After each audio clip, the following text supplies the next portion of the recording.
Ooh, that's good. It says we're live. It says we're here. We're here? We're going to go on faith Okay. that we really are here. Hello. Hi, everybody. Kayla Lords. John Brownstone. Of Loving BDSM, where we help kinksters like you have happy, healthy power exchange relationships. This is our weekly live stream while we record our audio podcast, available on all podcast apps every Friday. Also, yes, the live stream is available as a video on Wednesdays after the stream, because that's what we do. We are here 8 minutes before our official start time. So, if you're here after the stream's over, but before I put timestamps in, and you don't like the idle chit chat part that we call the butt rub, it's the warm up. It's where we make sure everything's working. Fast forward by 8 minutes. If you're here for the stream and you don't like idle chit chat, you keep doing that. I gotta go do something. And one of the reasons we get here early is because we find things that aren't working, and JB fixes them. Oh, that wasn't a not working. That was just a thing that we like to have. A tweak. Right. Right. So, we're here. Yeah. Hello. Hi. Hi, Tayshu. Hi, Kylie. Hi, Computer King. Hi, Giga. Hi, Mel. Hi, Tiana. Hi, Carrie. Hi, everybody. I knew that was coming. We are here 8 minutes early. Do you have anything but rub worthy? Hi, Blundoose. Yeah. What? That you're not going to also tell the podcast listeners later? I was going to say, I celebrated another trip around the sun yesterday. Yes. Thanks to this lovely person sitting next to me, had a very nice day. Which we will talk more about in the bonus section. Talk more about in the bonus section. Somebody did get a birthday spanking. Oh, yes. And it wasn't me. She did. And we'll talk about that later, too. Oh, yeah. Matter of fact, I meant to look. I meant to look, too. I forgot. Yeah. If you're new here, to look at my butt to see if there were any leftover marks. We do not have links to our shirts this week because we are wearing what clothes fit, and those are not our kink shirts. Yeah. JB is wearing a Pitbull t-shirt from the rescue that where we got Lola. Yep. Plenty of Pitbulls based out of Gainesville, Florida. We love them. Wonderful folks, and they do a fantastic Every job. time they show a picture of a pitty that they are putting in like boarding, or they're trying to get from like a shelter, and they're like, we need fosters. Every time, I'm so tempted.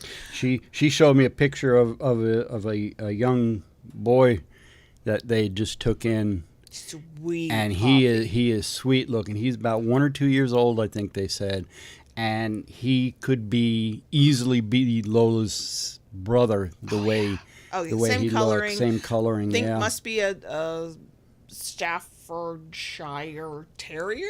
Yeah, American Staffordshire Terrier. Yeah, Staffies. Staffies just look so much like her, but smaller. She would definitely be the matriarch around here. But we do not. We have not. We are not. We cannot. We want to. We cannot. We just can't. I saw some other folks join us. Hi, Carrie. Hi, Sir Daddy Scarface. Hi, Eva. Hi, Spooky Slave Girl. Hi, Silent Wing. Yeah. Hi, And Mel, that is correct. The birthday person was not the one to get the spanking in this case. No, we don't do that. No. The birthday person. Somebody always gets the spanking. It is always me. What do they call that? You got my spanking in lieu of? Is that or there's a term for that? There's a term. I don't remember. My brain's not quite functioning. I'm not a word person, so and my words are not. Hi, Molly. Hi. My words are not really here with us. Not just today. Not at all this week. Yeah. I'm technically working this week. I did not take time off, but my mom's in town, so I'm like only kind of working, doing a little bit here and there, and it's just not the same mindset. Like I cannot be bothered with some things. I cannot. Lola would like your love and attention. She wants belly rubs, and I just can't go down and give her belly rubs. You can. It's the butt rub. And God knows we're real casual around here. You do what you got to do. Birthday spanking by proxy. Thank you. Mel. Yes, thank you, Mel. Somebody's got the words around here. Yes. It ain't me today. Here, I'll use my foot to.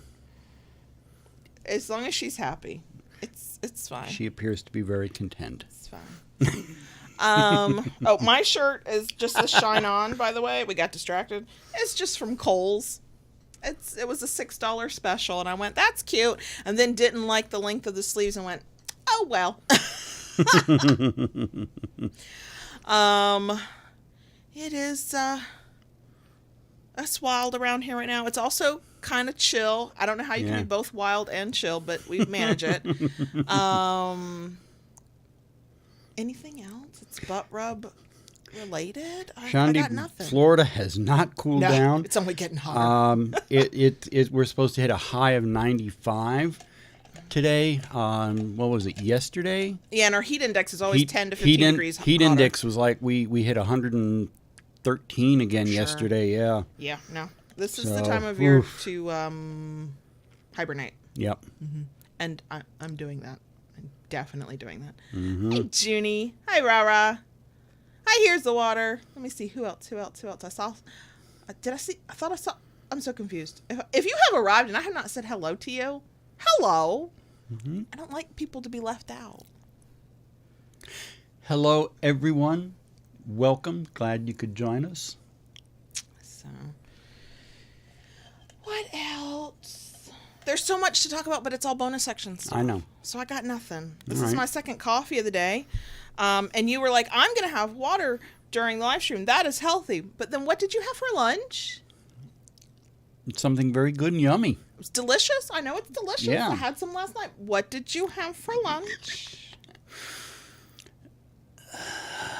Piece of birthday cake. Chocolate cake with chocolate frosting layers with the chocolate ganache over the top with chocolate little rosettes on top and dark chocolate pieces of chocolate.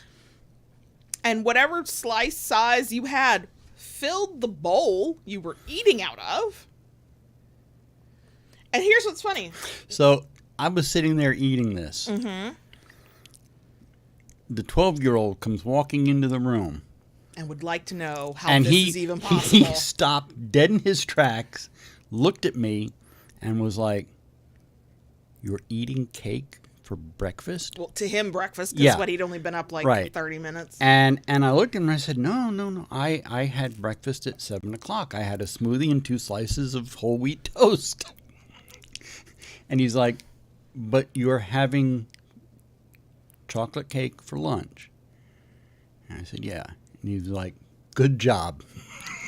You know what this means? When his birthday rolls around in September, the day after his birthday, assuming it's not like a school day, because I haven't looked at a calendar, he will want to know if he too can have cake for lunch. Because he will not forget got that. A mind like a steel trap. He will not forget this. No, here's the thing I was going to say.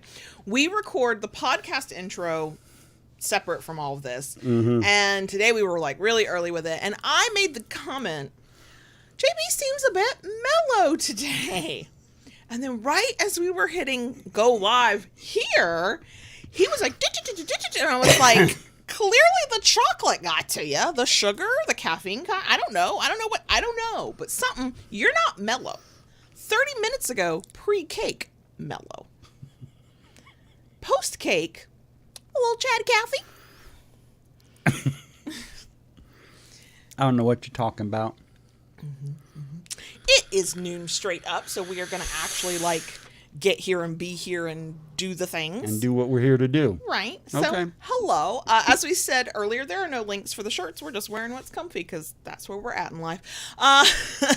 The topic for today is another exploration of a kink term / phrase that we're like, what? That would be conscious kink. This might be a short, quick, and sweet one. It might be a long, drawn-out one. We'll find out together. Yeah, you told me that. I was kind of looking at you like a deer in headlights. I had not heard that term at all. And the thoughts I have on the term are not about the definition. It's about where I'm seeing it used versus where I'm not seeing it used. And I'm like, okay. So anyway, we'll get into it. If you enjoy whatever this is, we love a thumbs up. If you like it enough to want to come back for more, we haven't scared you off, please consider subscribing. And once you subscribe, ring that notification bell so you get updates of new content. Another year, another memory slips away. Like, I don't know. Hey, I still have what I used last night within reach. Oh, I know you do. We'll talk about that later. If you like this enough to want to support what we do, there are different ways to do it. I always forget all the different ways. There's our Patreon, where you get access to stuff, including a Discord server. There's the chat things here on the live stream. There's like all kinds of ways. If we're helpful and you can and you want to, we appreciate it. Being Kayla Lords and John Brownstone on the internet is our full-time job, in case anybody didn't know. We do it in a lot of ways, but this is our job. So I got to remember to let folks know that we have stuff. Mm-hmm. Yeah. So there I did. Inartfully, not gracefully at all, certainly not professionally, but I did it. Okay, so now you can click the button. I can push buttons, huh? Yes. I'm good at pushing buttons. Yes. Okay, so before we get into today's topic, a big, huge, massive thank you to our sponsor, Beducated. Yay. Beducated is an online learning platform. I mean, we've heard that expression before, but they are different from the other ones we know about because they focus on sex and relationships and, yes, kink. So if you're like, how do I do that thing, that kink thing, that sex thing? How do I help my relationship? What does this mean? Beducated might be able to help. You can join using our link in the places, and then code LOVING. You get access for $9.99 a month. You can sign up for as long as you want, cancel anytime. For the life of your membership, you will always get that good price. They're not going to like change it up a month later and like double the price or anything. That is the price. And I like to go through and look at the different classes. And here's what's wild. I was thinking of the different kinds of classes I was seeing that I was like, oh wow, like there's classes that are about where you might be at in life, and the ones that caught my attention were on desire and libido, because that is in short supply around here. And then dealing with menopause, which I'm not technically in menopause, but kind of, and so I'm getting close, and so I'm like, oh. But then there's also classes on specific sex activities, like specifically how to give a better hand job, how to give a better blow job, how to do breast massage, how to do prostate massage, how to like do specific things. How do you do what you do? Carefully and with consent. There you go. But then I'm thinking of today's topic, which is unconscious kink, and it has, from what I can tell, multiple definitions, many of which come from the idea of tantra and tantric love and sex and closeness. And if you are totally into that, Beducated has several classes on relationships, different sex acts, ways of connecting, ways of touching. I was like, damn. And I have noticed that every time Beducated sponsors, they kind of have a class for that. I don't do it on purpose. I just go looking in their catalog. I need to dive back in there and see what they've got now. It's been a little while since I've been in there. Mm-hmm. And I know the few classes that I went through that they had, I really enjoyed them. Yeah, they've got a good lineup of different instructors. Yeah. The classes are done in short bite size, so like you can do 5 minutes and walk away. You can spend 30 minutes and get through like half a class. Like, yeah, lots of it, a lot of video, some worksheets, some stuff to read, but lots and lots of video. So if you're interested, if there's some things about sex you would like to learn, use the link for Beducated in the places. Mm-hmm. Use our code LOVING. Get a deal on it. Don't spend full price. We are not about full price spending around here. We're all about saving some money, and when you get something good like this for it, even better. God knows. So thank you to Beducated for sponsoring, and let us all go forth and learn something new about sex and relationships and kink. Okay. Woohoo! Okay. Next announcement. I thought the announcement was going to be, we are not blah, blah, blah. That is not the announcement. This Friday, the day for podcast listeners that the episode goes live, Friday, July 15th, is our monthly virtual live stream hangout munch BDSM Q&A. It normally starts at 9:30 p.m. Eastern Time. We're going to try to start at 9:30 p.m. Eastern Time, but that's a fuzzy start time because my mom is in town.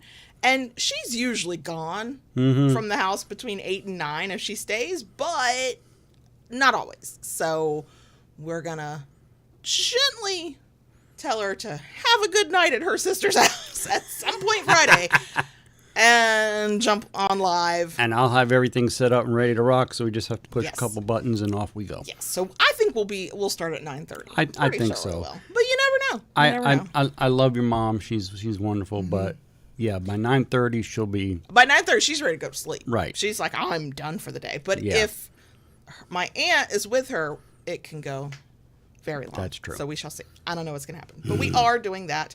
Yeah. And if you subscribe to us on YouTube, hopefully notifications will work. I have a hair on my face. Sorry. YouTube watchers are like, what the fuck is Kayla doing? And podcast listeners are like, why is she so scattered? More so than normal. There is a hair stuck to something, but it does not want to, like, come off my face. Okay. So yeah, that was the announcement, the live stream. I thought we were going to move it to another week, and then somebody reminded me that he was going to be out of town then I was like, oh yeah. What dates again? As you can tell, I really, really think a lot about where my husband will be at any given moment. Look, once you sat down with me and said, hey, this is the thing I want to do, and this is the dates, and this is how we would do it. Once it was settled, it was out of my mind. I was done. I did rely on you to go, by the way, I will be leaving on blah, blah day. Please remember to say goodbye to me and tell me you love me. Okay. So we're talking about the idea of a concept that I only saw a couple of times on the internet. I don't remember ever hearing the term. I've read it, and I read it in passing. It was like mentioned, either maybe somebody was promoting a workshop or a thing that they do on their site or like something. Like I've seen it, and I was like, I don't know what this means, but okay.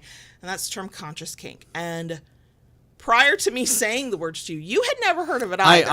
I had never heard of it. No, okay. I've not heard of the term. So I went like deep diving. When we came up with this topic, or I came up with this topic weeks ago, I like went and did some research, and then I was like, this feels incomplete, and I went and did some more, and I came up with 1, 2, 3, 4 separate definitions, some of which has overlap and some of which does not. And will link to the resources. Now, YouTube watchers, I'm terrified of YouTube not liking links, so the links to what I'm talking about will be in the show notes page, which will be available on Friday.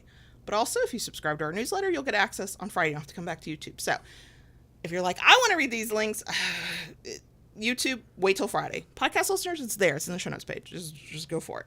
So I'm going to go through these different definitions, okay? Because it's hard to have an opinion on an individual definition once you know that there are multiple definitions. Because what I think has to happen is you then have to go, but what do I think? And what works for me? Are you turning on the fan? Podcast listeners, that's the hum. Okay. Also, I want to give the disclaimer I give every time we talk about a term, a label, a way of thinking. It's okay if you have a completely different understanding of this and you see it differently. And if you disagree with us on whatever result we come up with on how we feel about it, that's fine. That's valid. It's cool. Okay. Me having an opinion that differs from yours does not negate your opinion. There. Here we go. Okay.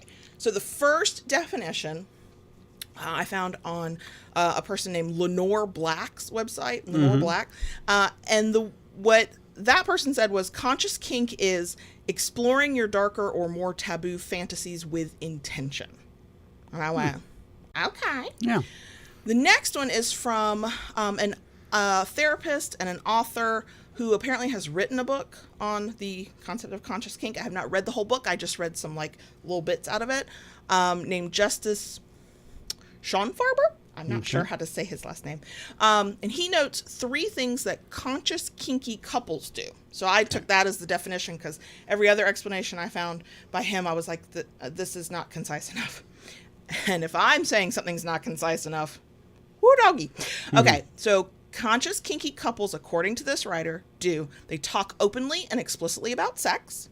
They work to heal their sexual shame and wounding.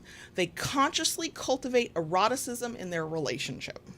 And I was like, okay, that is both different and similar to the first definition. Correct. Then the next definition I found, it's a semi-long quote, so bear with me. It's from a site called A Taste of Love. I cannot remember the author's name, but I will link it, like you can get it. And that is that conscious kink, in the context that they're referring to, means acknowledging the potential kink has to be a gateway to incredible intimacy, self-development, discovery of the mysteries of existence, ecstatic and other states of consciousness, and profound love. It is about intentionally fostering the skills, relationships, and scenes to take kink to the next level.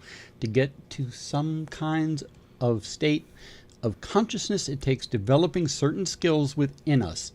It's about including all of us in our exploration and play, body, mind, heart, and soul. And I will say, so far, this has been my favorite definition. And then the last one was from a therapist, a counselor, Ashley Berry, who says, conscious kink is an approach to relating with others and our whole humanness, including our erotic and often marginalized facets of self, in a way that is intentional, creative, experimental, and consensual. How do you feel about any of those, all of those, one of those definitions? Initially, I thought the first one, bam. Okay. I do kind of like the second one. Mm-hmm. The what conscious kinky couples do? Yeah. Okay. And the third one, though, while it has kind of a woo-woo feel to it, Sure. I think it says what the others say, but more... Gives a more complete definition. Yeah. I know. Yeah. Sometimes I'm reading some things and I'm like, have you actually said anything? And then here, this is the criticism. It's not a criticism, is it? It's an observation. In finding these explanations that made sense to me on some level, I was like, okay, I see where you're going with it. And other places I have seen this term. And sometimes the only place I have seen this term, this does not mean it's the only place it's shown up, it's just where I've seen it, has been in the process of selling something. A course, a book, or whatever. Which, that's fine. God knows, let us all make our money.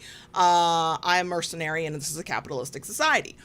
But it's the thing that, because it's not a term that I've come across in almost any other capacity, I'm like, so wait, I have to take the class to figure out what this means? Could somebody just tell me what you mean by this? Yeah. Now, I think maybe I kind of missed the boat because if this is something that's become, I mean, I said years ago in some of the earlier podcasts, you know, there is a mindfulness Absolutely. to kink. You Absolutely. know, when you're doing kink, you need to be present. Mm-hmm. Okay? And, you know, let's face it, with kink being what it is, it's not something you can kind of do subconsciously, you know. I mean, you just, can, but it's not going. Eventually, something's going to go off the rails, I think. Right. Yeah. Mm-hmm. And I think the same can be said. You know, somebody said in live chat, you know, oh, they tied sex to it. I don't think they necessarily tied sex to it, but it can be for either or. Absolutely. But that one author that was like, oh, kinky couples do this, and it was all about sex. I think their selling point was, let me help. I think they're a sex therapist, so their whole view is sex. Was that. I think that, which is part of what I didn't like about the definition, because I was like, wow, we've really narrowed it down if this is just about sex. No, I mean, I think you could take that definition and almost strip the word sex out of it. They talk openly and explicitly about their kink. They work to heal any shame and wounding. Yeah. They consciously cultivate eroticism, if that's right for you, or whatever in their relationship. I think you could do that. I'm not saying go follow this person or read this book and do that translation in your head. I think that's the limitations sometimes of a definition. But the word that keeps coming up in these definitions, and that, you know, you say mindfulness, and I agree with you. The word that I think about, and we've said well before I came across this term, it's intentionality. It's doing things with intention, with trying to understand why you're doing it, not how you can go deeper or further, or, you know, get beneath some surface layers. Yeah. I would say that from my experience and point of view, which is not the only one out there, y'all, that is going to be, put air quotes around this, easier in a more established long-term relationship where you are you have already built up some deep level of trust, because in order to like peel back whatever, sort of personal armor you create for yourself to as a way to protect yourself from the things that have happened to you in the past, the things you're worried about happening to you in the future, to not repeat, bad things, whatever that might mean to you, for me to get intentional with you about what this means and how I need this the most and what's going to be the most effective for me as an individual and us in our kink relationship, I'm going to have to trust you. I'm not sure I would be curious if somebody could point me in a direction of how you can practice conscious kink in power exchange from moment one. I think you can do it for yourself. I think you can get intentional and understand yourself. And that's important. It is very important. That's important because if you don't know what you want and why maybe you want it, and why you want what it, the barriers might be, and how you're going to get it, because that then feeds into even beyond a relationship. All right, even as a top and a bottom, if you're looking for a play partner, all right, you have to know what you want. You have to be during negotiation. I came across this a while ago. And it just was like one of those poof moments, okay, in my mind, because they asked each other, "What would you like to get out of this? Yeah, what would you like to get out of this scene?" And that was from both parties, and I was like, wow, that's really something important to ask, because each person's expectations or needs and wants from that scene could be different. Absolutely. So you have this conscious effort of asking the person, what do you want out of this? And see, thinking about this term conscious kink in this way, and then I think an individual can take it deeper, make it more layered if they want, that feels better to me than the way, the things that I was reading off of, I did a couple of different Google searches and never went beyond page 2 of my Google search, and there weren't a lot of results. So it's sort of like, where does this term really come from, and how is it useful in a practical sense? Not, and y'all know I'm all for take a class, read a book, educate yourself, but if if the way it's being explained to me is so shrouded in mystery that I'm like, wait, I have to take this class or read this book to even know what you mean, I'm less inclined to go, is this a useful term? But in talking about the idea of intentionality and the, thinking about why, what, how, meaning, peeling back layers of, not just why do I want this or need this, but also what is the best and safest way for me to do this, and what outcomes do I want?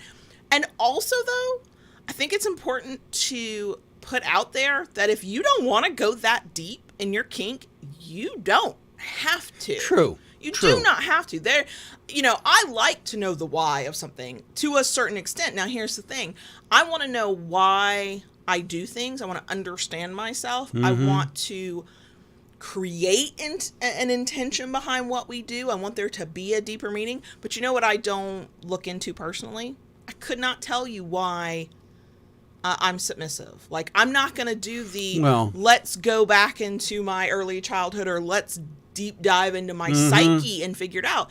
Sometimes the answer gets to be, because I like it, because it feels good. Sometimes that's all that matters. And so I like, part of me is drawn to this idea, but part of me is also like, whoa. I, who love to overanalyze many things in life, am a little leery of going, what we all need to do, every one of us? Let us completely analyze our kink down to, like, sometimes it's perfectly okay to go, I just like it.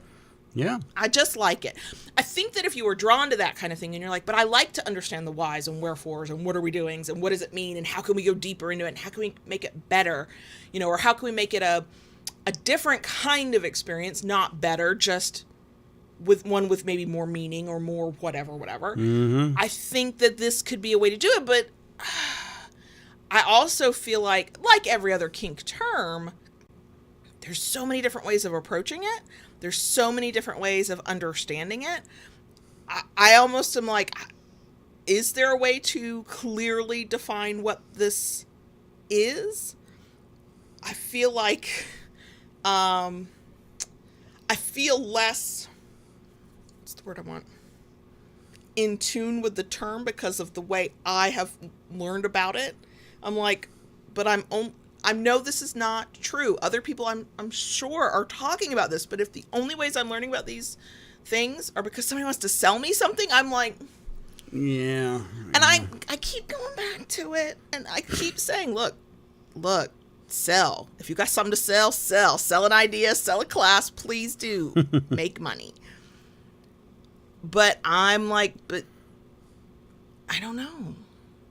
I like the concept, but I'm not in love with the concept. Because I think many of us can talk about adding deeper layers and intentionality to our relationships without needing to label it. I say that as somebody who likes labels, who's like, labels are helpful. But to me, labels are helpful when I can tell you what they might mean in the different variations. And I'm like, do I understand what conscious kink means? Maybe. I don't think I understand it the way the people I found presented it. I don't know if some of them are complicating it too much. I don't know if some of them are narrowing the definition too much. Maybe I just need to create my own definition for it. And if it is simply to move through your kink life with intentionality, if that's what it is, I'm here for it. I'm totally here for it. Now, what that means, I think, then becomes extremely personal. How deep do you want to dive? What do you want to understand about yourself, your partner, in order to practice a conscious kink, whatever? Because let's be real. I think I saw in the live chat, somebody was like, oh, shouldn't you be intentional with everything you do? You know, I'm the type of person who's like, yes, I would. But I know there are people who go through life who are like, I'm just doing what feels good right now. They just kind of float. I don't need to think deeper about it. And I think that's valid too. So does that mean that's why we kind of need a term to sort of separate that out? Need is maybe not even the right word. Does that make it a good term to help people self-define what they're trying to get out of their kink life? I don't know. Yeah. Am I finding this when we're still in kind of a new phase with a new term, and in 2 or 3 years, that's how people are going to label the type of kink experience or relationship they're looking for? I don't know. I'm trying to think, and I go back to when I entered the actual lifestyle when I found it back in the mid-ish 90s. I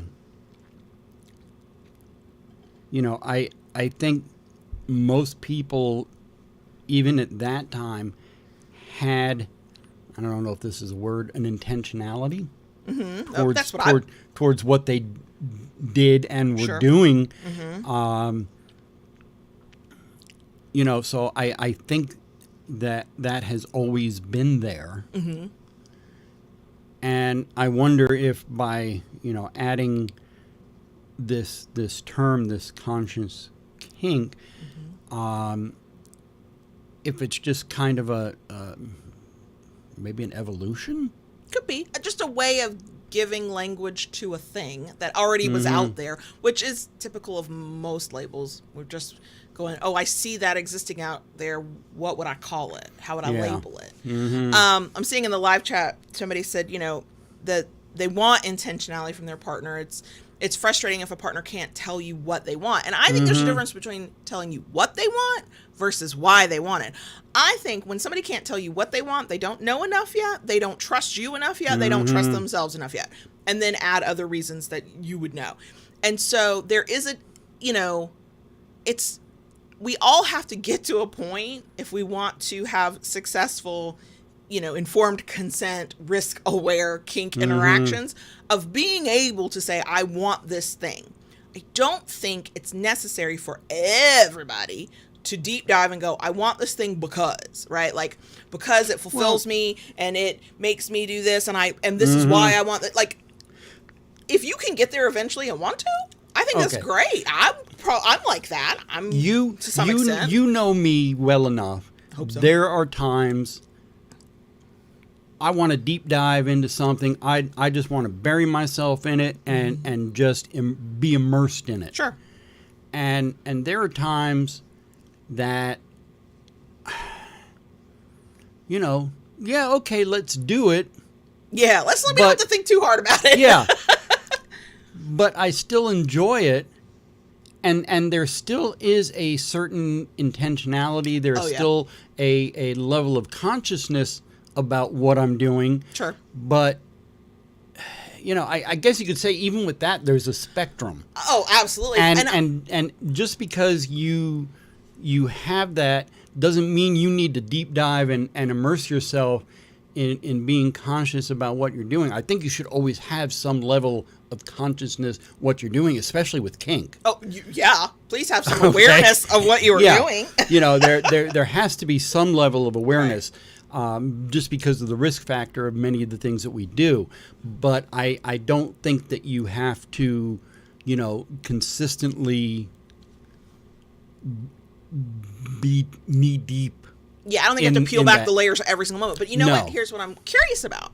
Is that easier to do or to say that you don't need that after a certain amount of experience or a certain amount of time with a partner, where I think many of us can relate to longevity in a relationship, whether it's healthy and functioning or not.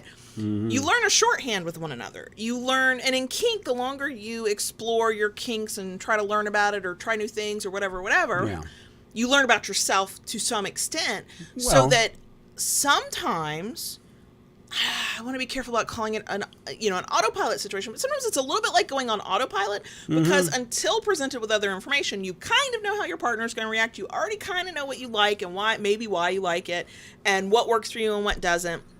And so sometimes, because of the work you've already put in and the time and the experience you've put in, you don't need to go that deep, or the conscious part of it, the intentionality is baked in, and it's not, pardon using the same word 85 million times, it's not a conscious effort, because you've taught yourself to do that automatically and to know when you don't need to necessarily do that, or it's not relevant in this moment to be super intentional and super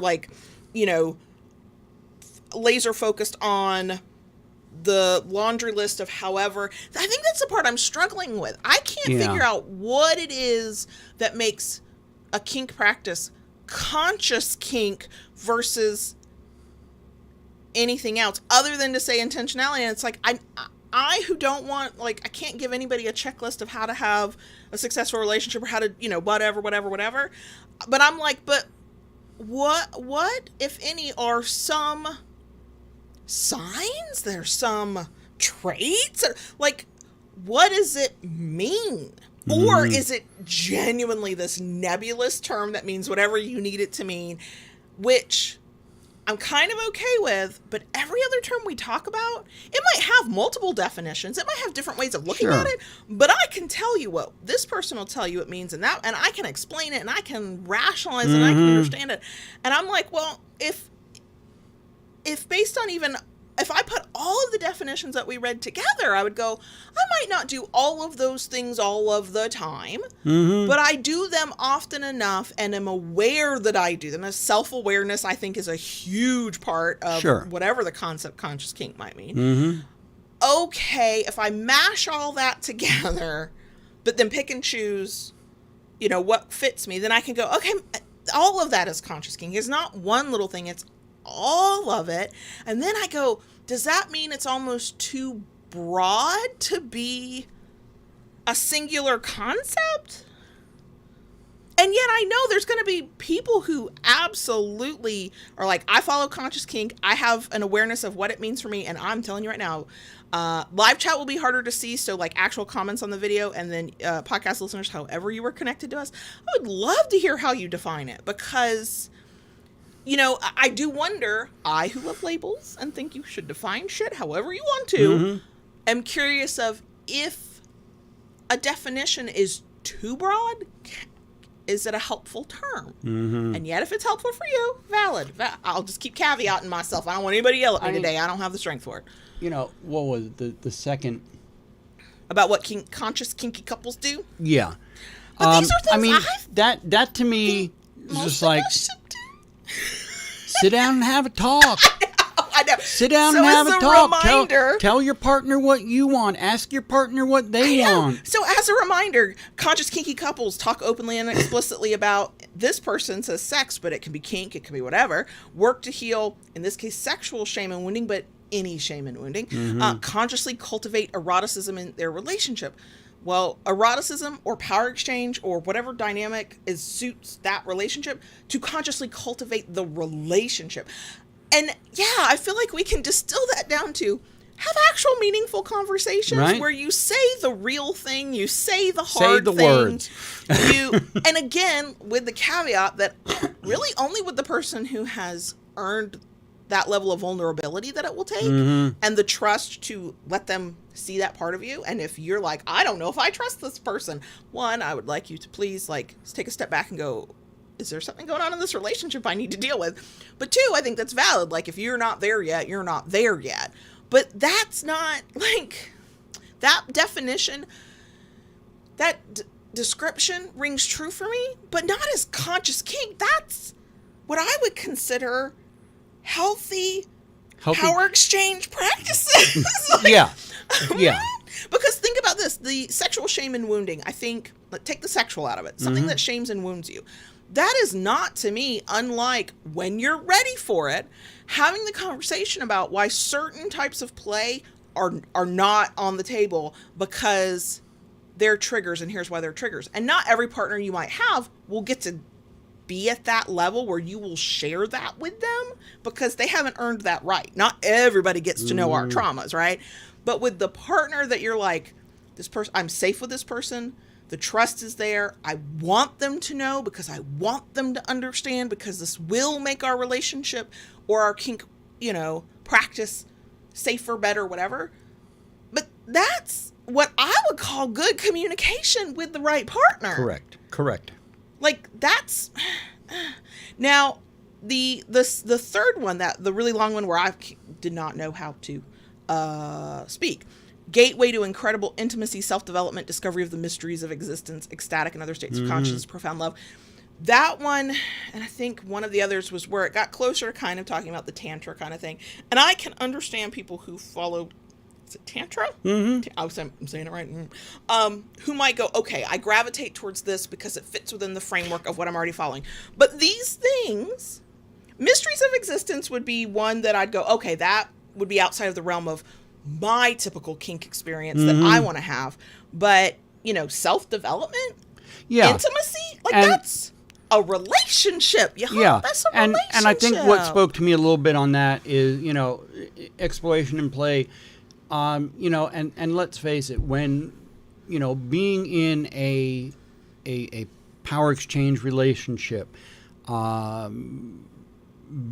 being a sadist to a masochist or submissive to, I would have to say, I know for me as a big D,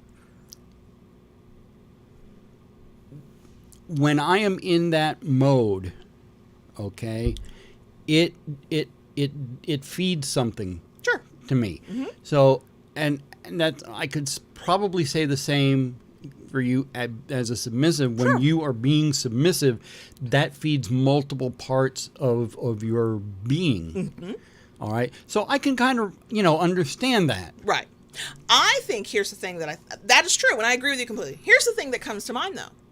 There are times when me making your coffee, kneeling over the bed, doing this, doing that, feeds my submissive soul, and it feels good. And I am enmeshed in, by these definitions, a conscious kink, right? Okay. But then there are days where I'm just getting through the fucking day. I'm doing what's on my list. I know why I do it. I'm willing to do it. I consent to do it. I understand the importance and the meaning of it.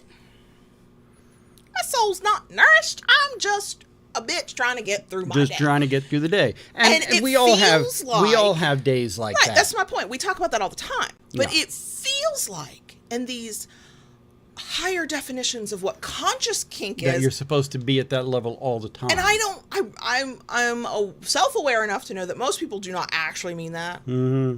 But I think too many might. Like, I practice conscious kink. Okay. But please tell me that you are self-aware enough to know that you practice it, or you follow it, or it means something to you. And I am happy for you if it does, because right now I'm feeling a little lost and confused. But that's not an everyday thing either. But I could also see the argument. I hate seeing both sides. I can see the argument being, well, conscious kink means you're fully aware when you know why you're doing it and you're not getting the feeling. Yeah. And that's okay. But that takes it back to, but I don't, this is a personal thing. This is remember my caveat at the top? It's a personal thing. I don't need that word to do that. We've been doing it all along. We've been doing it all along. We consider that good, healthy practices for building and sustaining long-term power exchange relationships. I don't need to call it something. Here's something I'm going to say with all this. Mm-hmm. You made a good point about, they make it sound like you're supposed to practice this and be in that conscious state of all time when you're doing it this way. Well and good. We are what we consider a 24/7 power exchange relationship, correct? Mm-hmm. Mm-hmm. Are we in that state every minute of every day of every month throughout the year? Of course not. Of course not. There are times when life has come at me in the past where I was like, do not ask me to make another fucking decision. I know. And sometimes I know when you're there and I don't have to wait for you to tell me that. Right. So, and while I don't disagree with the concept of conscious kink to a degree, what I keep thinking about, and something we have been saying for years and years since we have been doing this podcast and what we do, have fun. Yeah, I mean, Jesus, yeah. Have fun with what you do. I know, and so here's the thing, and things aren't binary. They don't have to be black and white. It's not you're consciously aware and you're trying to get to an altered state all the time, or have fun. It is both. Mm-hmm. It can sometimes also be neither. And I think that the problem I have with terms like this is, problem might be too strong a word. The skepticism I have about terms like this, why I know it's not a good fit for me, is it's way too limiting. Because if you practice conscious kink by these definitions, where's the room for the times and the moments when that is probably not what you're doing? You're just surviving day to day. You're just getting through it. Yeah. You're doing something because it feels good, and that's it. You're doing it because you said you would do it, and that's all you're doing it for. That, and I really think that if you talk to an individual who is like, this is how I define conscious kink, and this is what I practice, they would go, absolutely yes. That is part of it too. I recognize that. But I feel like this, for me, and this is why this term just feels like it would not fit me, is because it feels limiting. Everything I'm reading in these definitions, all the different ways to describe them, are like, well, that's just my kink life. With some extra variations and some extra flavors, but to not define it in this way for me means that I can broaden that. I can go, it also includes these other things that don't fit this definition that I'm seeing. And by all means, have intentionality in what you do in this lifestyle. Be consciously aware of what you're doing. That's also good. Yeah. Someone in the live chat a while back, mentioned how when they asked somebody about what, they wanted or what their intention for a scene was, and you're like, I don't know, understand yourself. Yeah. Know what you want. Have the intentionality to learn and understand yourself. And intentionality is not even the only word. It's introspection. Yeah. Go inside yourself just a little bit. I don't think you have, look, I like to mine the depths of my soul. I am exhausting. I don't know if you've noticed. Yeah. I like that until I don't, and it triggers anxieties, and then there's a problem. Not everybody does, and I don't think everybody has to go as deep as I tend to go or that other people go. But I think that look inward a little bit to figure out what you like. Yeah. If you know why you like it, great. If you know why you don't like it, great. If you can communicate that to a partner, that's information that they now have to make other decisions. Great, great, great. But I think it's not even intentionality. I think that is, I think we're almost,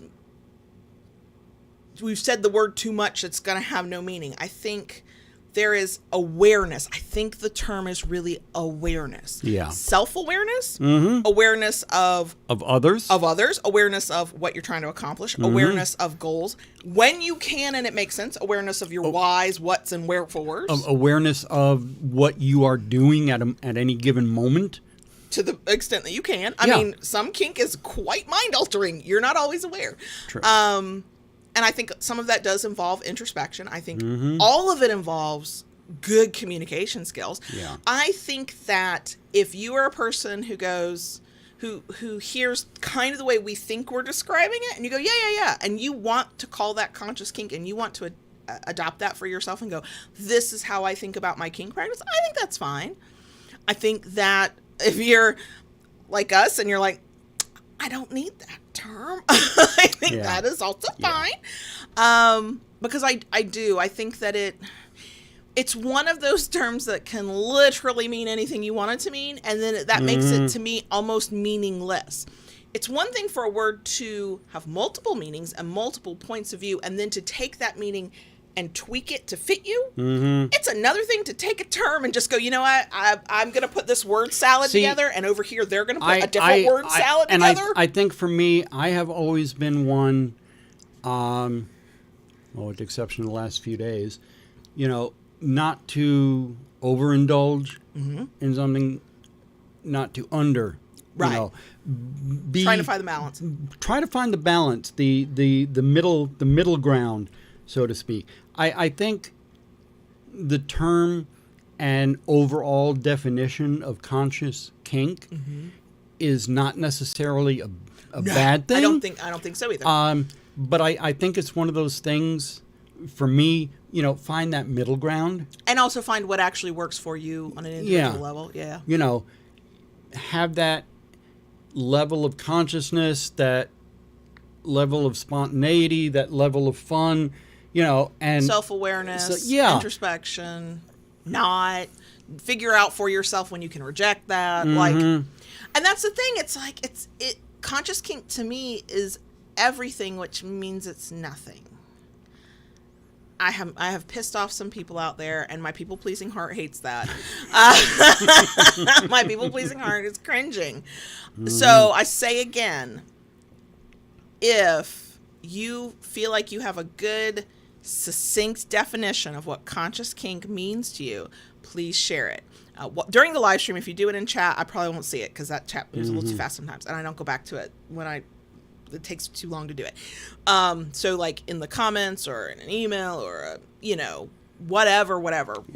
Respond to the newsletter this week. I don't care. If you have one, please. Probably won't change my mind, but I want to have a better understanding of what, like, kink practitioners, people who are doing their kink, who are living their power exchange relationships, like, how are you defining it? Because the people who it's rendered meaningless for me at this point. Yeah. Because I'm not, other than maybe the ecstatic states and different states of being, which, I'm sorry, I could say, oh, you mean subspace and top space?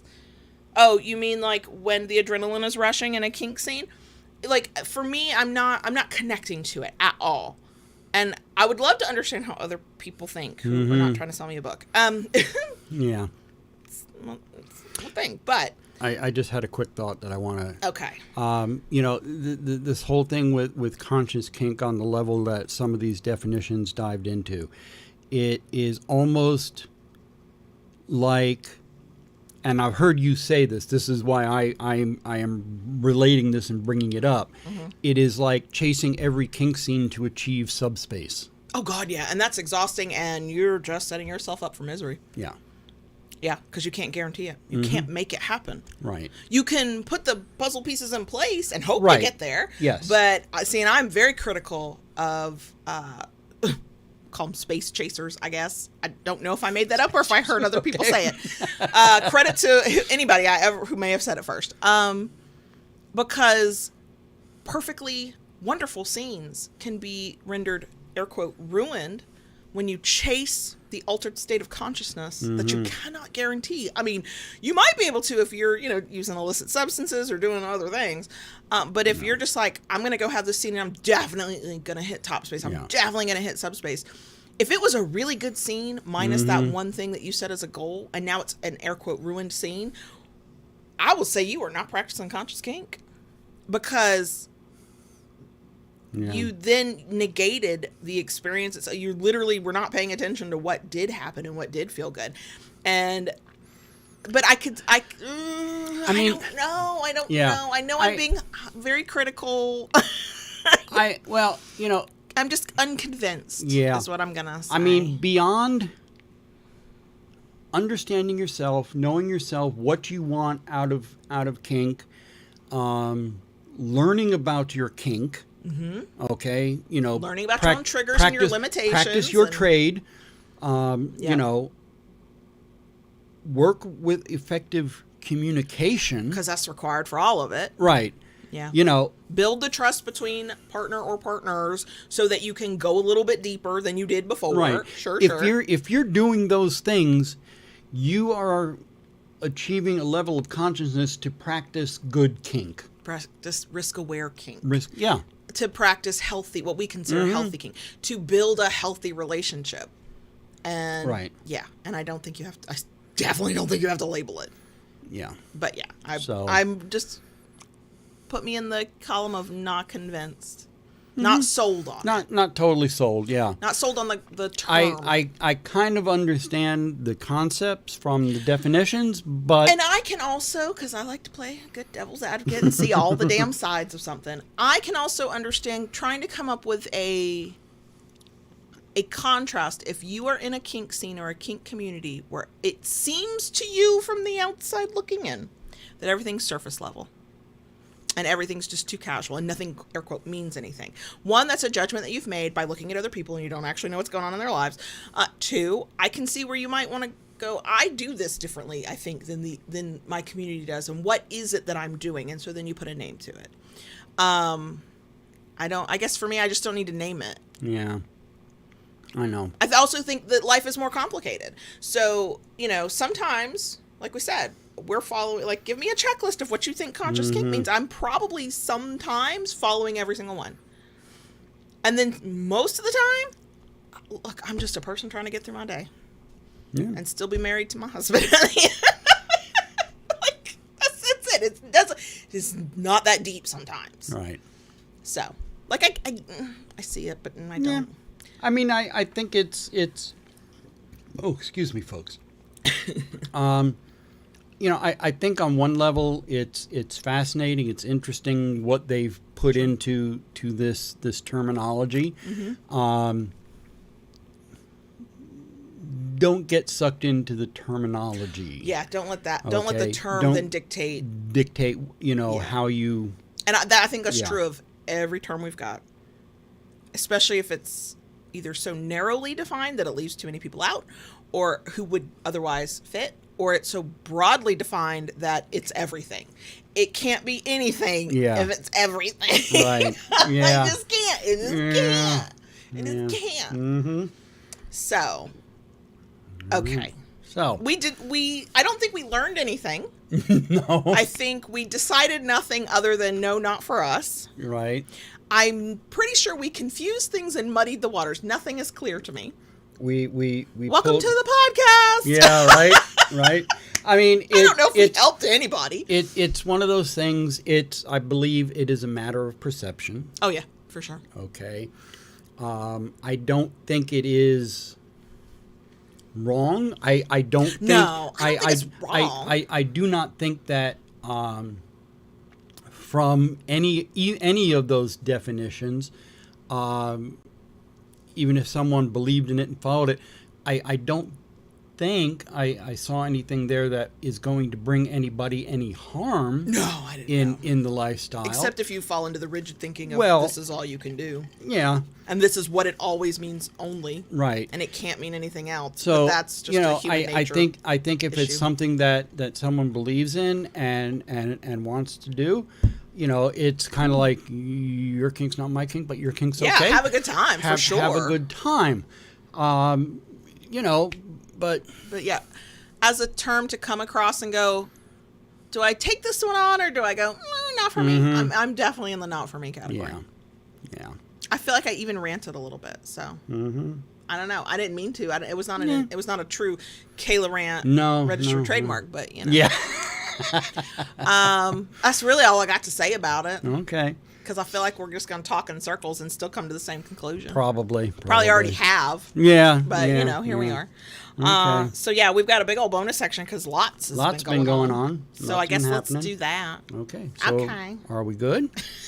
That is not for me to say. Okay. Okay. Keep it kinky. Nope. We're going to do that. Retake. Will you edit it out of the podcast? Maybe. We'll find out. Are we good? I don't know. I really don't know now. Keep it kinky, y'all. We'll see you next week. Can I talk to the crickets, please? I don't know if I should be trusted. I'm not even gonna give you grief over it this time. After that, I feel like we were not consciously aware of what we were doing. I know, right? And that's how everything just went to shit. Whoosh. See, when you're not consciously aware of what you're doing, it's gonna fuck up. It's gonna fuck up. Just all goes downhill quick. Okay, so I'm gonna start. All right. Today that we are recording and streaming is July 13th. Mm-hmm. Yesterday was Tuesday, July 12th. John Brownstone's 61st birthday. 16th birthday. Shush. No, that turns this into something else. All right. Especially since even when you do that to me, I'm still 24. No. Okay. Do that when, it works in both our favors. Okay.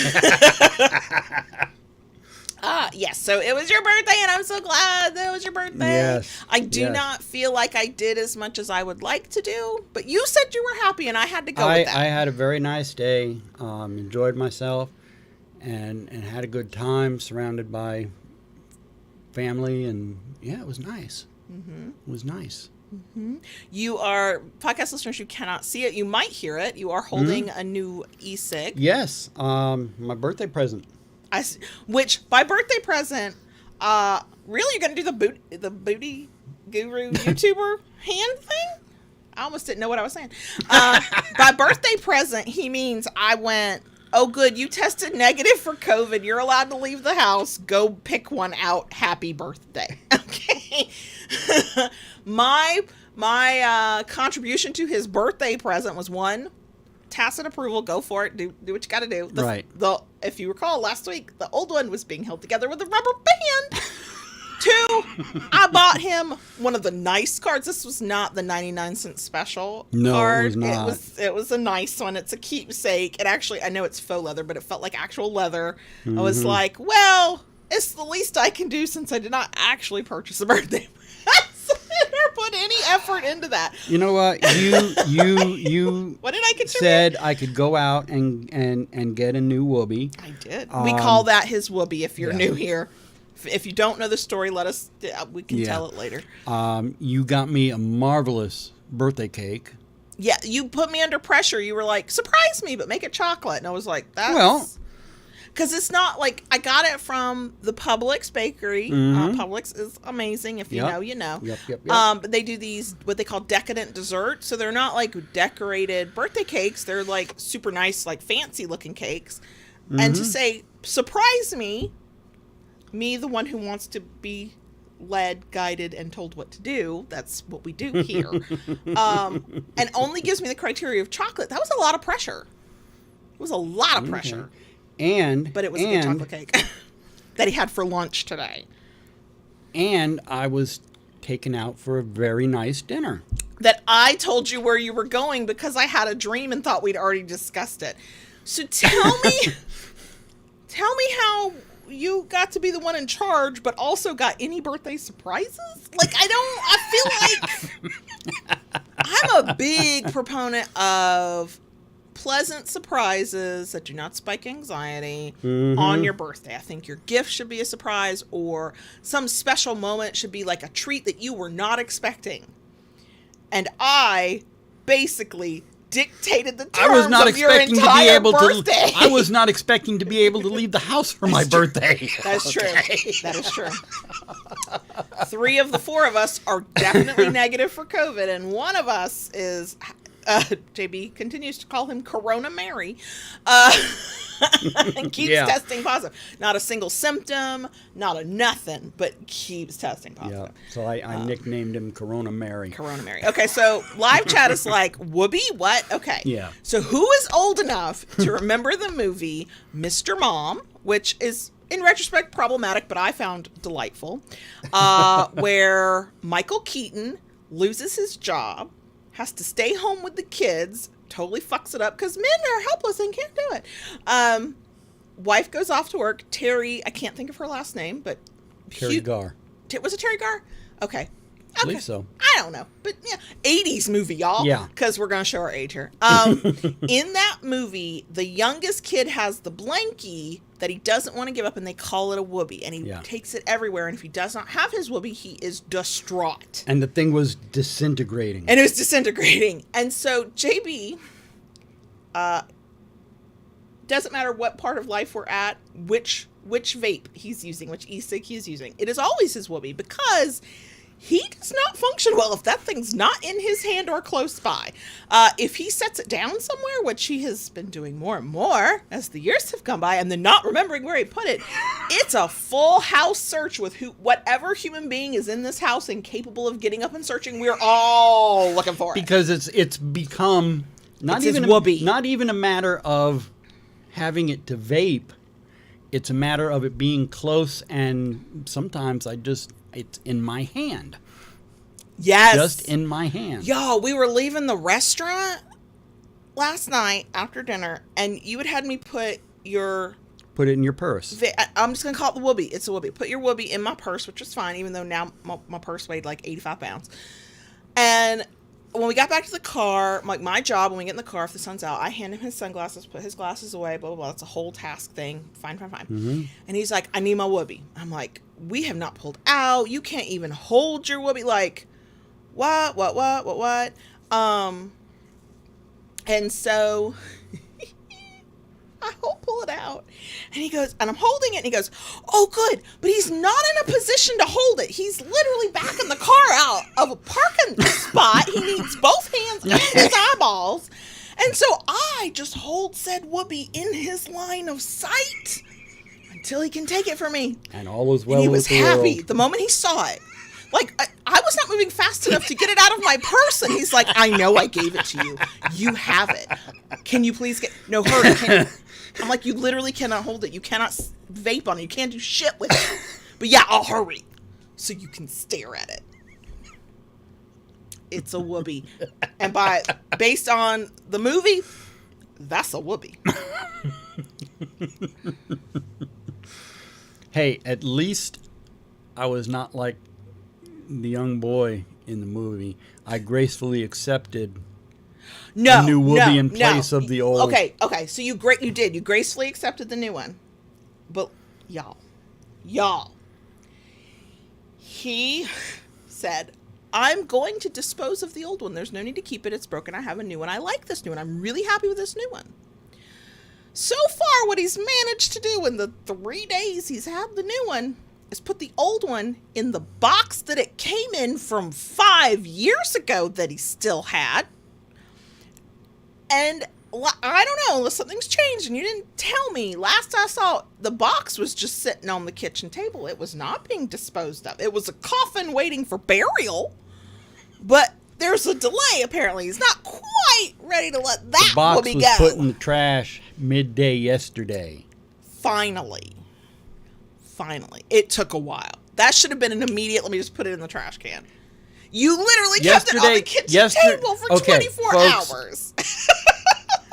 Let me just explain to you how much exaggeration is going on here. It's not. I got this Monday. Monday.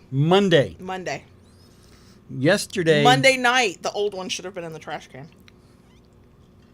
Monday I got this.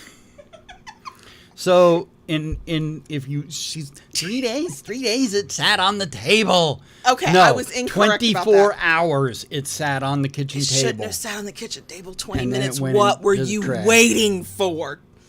Did you play taps? Was it a 21 gun salute? Like, did this thing go out with military honors? What happened? Why did it take 24 hours?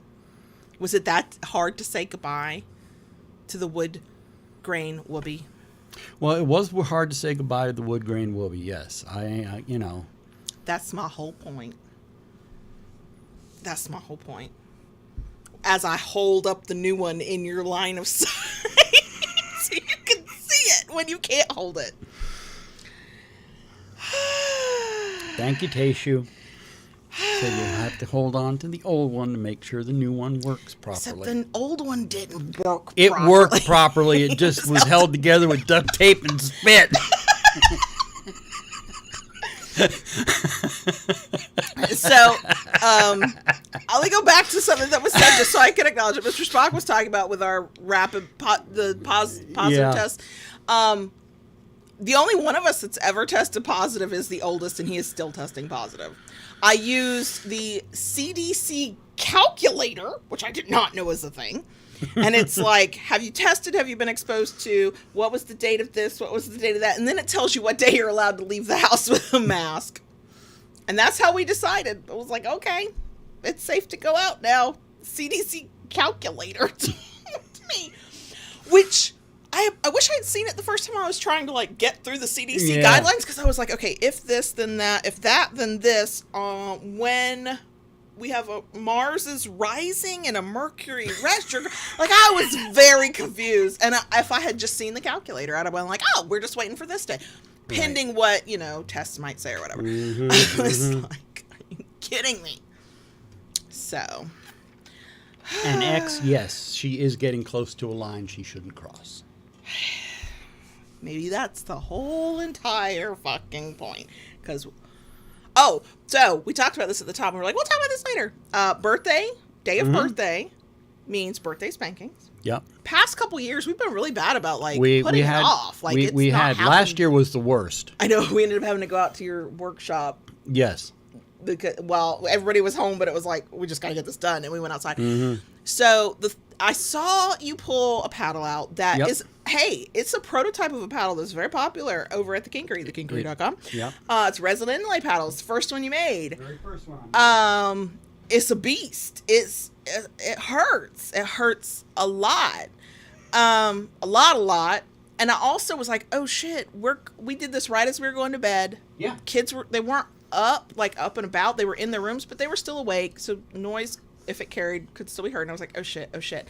And then the paddle, so for podcast listeners who can't see it, it's a wood paddle with resin shapes inlaid inside. So part of it is also resin. It is hard. It is not forgiving. It hurts. It's smacky, stingy. It hurts. It hurts so bad.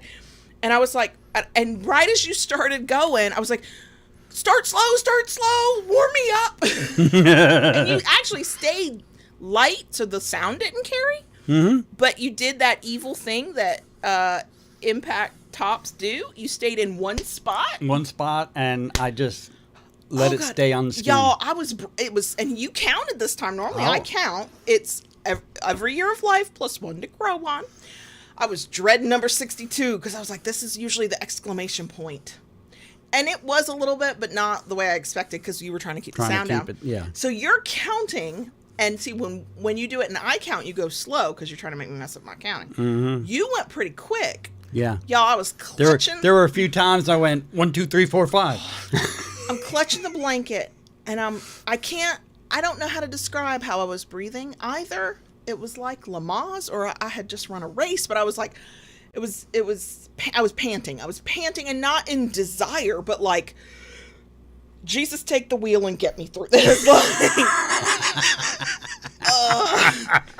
Because I'm also aware that I cannot scream. That will definitely carry through the house. I mean, we've got, like, the sound is not so bad. We can kind of play because it's a split. It's a split. But sound split can carry plan. a little bit, so we have to be aware of it, especially when we know And they're awake. our room is fairly well insulated, but we don't want to test. Bloody murder, that would have brought some attention to us. Right. Whew, I got in the bed and I laid down, and I always lay on my back when I'm in the bed, and I'm like, oh my God, my ass hurts. It hurts so bad. I was very happy when the angle of how I was laying, my back was flush with the bed, and there was like, I could angle myself so my butt was not flush with the bed, because I was like, this hurts a lot. But also I was very glad we did it. Yeah. I was like, oh no, we are not going to wait for this. We are going to do it and get into the deed that needs to be done. Yeah. Yeah, you were very no-nonsense about it. I was. And here's what's funny. I went, oh, it was a good day for him. Because you were like, when it's been a rough day and you get stressed, this is the last thing you want to do. You kind of put it to the side, and then things get put off. And God knows, last summer things were very stressful. Yes. And so, and you were like, oh no, it's been a good day. Let's send it on a note. With me going, oh my God, oh my God, oh my God.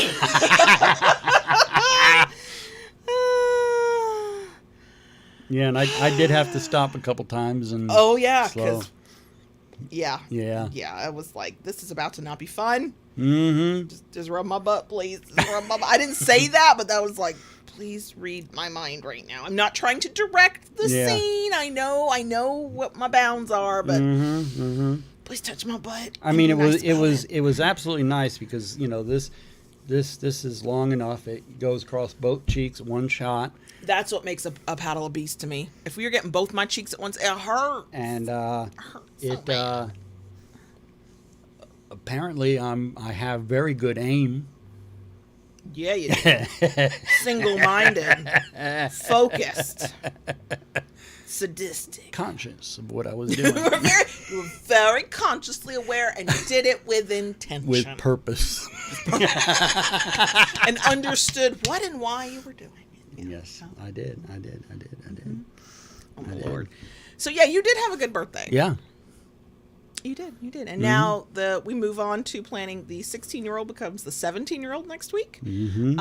The only thing we don't know is where he wants to go for dinner. That's like a birthday treat. Now, during times of COVID, it was, okay, I'll go do curbside pickup or delivery. Yeah. But now that we're kind of like out and about, it's like, where do you want to go? He has no idea. He's like, I think I'll ask my girlfriend. I'm like, okay, good. She'll help you make a decision. That's fine. Birthday present has been purchased. I'm waiting for it to arrive. We're doing family stuff because my mom's in town. We've got a big family. I say big family, and I don't mean big as in many people, because it's just 7 of us. Once my aunt and uncle are added to the mix, but big as in they're planning a massive dinner, like cooking prime rib, a big prime rib. I'm like, oh, I'm bringing Tupperware, because then we're bringing some leftovers home if it's that big. Like a day long, like, let's hang out at our house kind of deal, where the kids will be like, what's your Wi-Fi password? And we won't see them again, which is fine. But yeah, so tonight day of recording, Wednesday, July 13th, the 4 of us, my mom, going to see Thor. Yes. Thor. We're going to see Thor. I'm not Thor about that. Oh, stop. Very excited. So, what else? Oh, I believe it's been requested that I go see Where the Crawdads Sing. So is that the name of it? I know it was a book. It's now a movie. Some people hate it. I don't have an opinion. I didn't even know what it was about. I had to go read the synopsis and go, oh, okay. Is that what we're doing Saturday? Okay. Yeah. There's lots of stuff. Lola is snoring away in the background. Yeah, she needs to go to the groomer and get a bath and a nail clip. Yeah. Like, her nails are, and she is stinky. I had to apologize to my mom when she walked in. I was like, normally the dog gets a bath before you get here. so this is her natural smell. I'm so sorry. The cats are good. Mm-hmm. Onyx, I have to tell you. yeah. So, every fur baby we've ever had, it's basically Saki and now the girls we have now, they have known that my mother was their grandma. Like, just gravitated. She's an animal person. She loves animals. Animals tend to love her, for the most part. Lola knew immediately this was somebody who would, spoil her rotten. Onyx normally hides out during any visit of anybody. It doesn't matter who it is. She's hiding in the closet. She's not coming out. And she did at first. My mom got to our house once we kind of were like, we mostly have the all clear. We're not all positive for COVID. She came over and she's sitting on the couch and we're talking. And it was towards the end of the day. We had been doing other stuff. And Onyx jumps on the couch, comes straight up to my mother, stands like on my mom's leg, sniffs her, looks at her, makes eye contact. And I told my mom, I was like, move slowly. If you move too fast, she's scared. She's going to run. She's like, okay, it's fine. And then Onyx did the thing that she does when she would like some love. She rubbed her top of her head on whatever she could reach of my mother. And I was like, she knows that's grandma. Yeah. Yeah. I think if the boys were younger, they too would still greet their grandma like that. Yeah. So. Yeah. So. Yeah, it's been. It's a good chaotic right now. It is. Once, it's nice for it to be a good chaotic. Yes. Last week and previous weeks, it's been chaotic. Crazy but chaotic. I didn't find much positive in it. Yep. This has been better. It has been. It has been. So. But yeah. I've worked today. I didn't work yesterday. I spent the whole day with my mom. That was great. Monday I worked because everybody was like waiting for us to get to test and who's negative and who's positive and how are you going to handle it? What does the CDC say? And who's wearing a mask? And blah, blah, blah, blah, blah. My mom arrived last Friday and she stopped to buy dinner at this barbecue place that she likes. It's one of the towns outside of where we live on her way in. And she was like, I'll bring y'all food too. And I was like, well, that's actually good because we haven't had a lot of energy to cook. This was last Friday. And, I'm like, but you just got to leave it on the front porch. I'm not letting you come in here till, we have some better, we don't know what was going on at that point. Not fully. And so Friday afternoon, she pulls up to our driveway. She comes with bags, but then it's not separated by who's because she bought my aunt and uncle dinner and herself dinner, and then she bought us dinner, and we're going through the bags, and I'm standing in the living room looking at her through a small window, the front door, and we're talking. She can hear me, and I'm like, oh, well, just do this and just leave that, and don't worry, just leave it right there. And she's like, leave it right here on your doorstep. I'm like, I'm right here. The moment you're 6 to 10 feet away, I'm gonna open up and grab it. She goes, oh, and we had a whole conversation through the window, and I'm like, I'm wondering what the neighbors are thinking. And Lola's next to me going, I know there's food involved in this. I'm just gonna stand here. We brought home tons of leftovers from the restaurant for your birthday last night. And she not only was out the door to greet us because she was happy to see us, then she realized we have food, and her nose was touching the plastic bag all the way to the kitchen. And it wasn't just her tail wagging, her whole butt was wagging. Just, yeah. So, yeah. I could babble and ramble. Really? For longer. I had no idea. I know, it's shocking. I'm a woman of many surprises. I know I get the opportunity to do it again on Friday but it's I can't stop myself. I have nothing of value to say. I just keep talking. That is what we will put on my tombstone. She talked to hear herself speak. And every child who went through the trauma of being dismissed like that just shuddered. I know. Me too. Okay. We are going to do this again Friday night. Yeah, we'll be back Friday evening.